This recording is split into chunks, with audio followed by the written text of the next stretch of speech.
نيجي بقى للمسابقة بتاعتنا.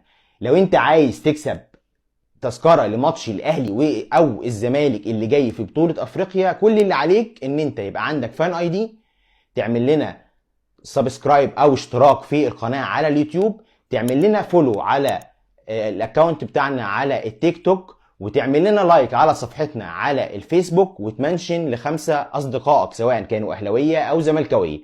وكمان تبعت لنا كل الخطوات دي في رسائل بسكرين شوتس على رسائلنا على صفحتنا على الفيسبوك. هنعمل سحب عشوائي وهيكسب معانا 3 سواء اهلاويه او زملكاويه. دي اهم شروط المسابقه اللي هتكسبوا بيها معانا تذكره لماتش الاهلي او الزمالك اللي جاي في بطوله افريقيا. لو عايزين تكسبوا مع الباش لعيب، استنونا في حلقات جديدة مع الباش لعيب وتحليلات لأهم الأحداث الكروية سواء في الدوريات المحلية أو الدوريات العالمية. استنونا في حلقة يوم الأربعاء.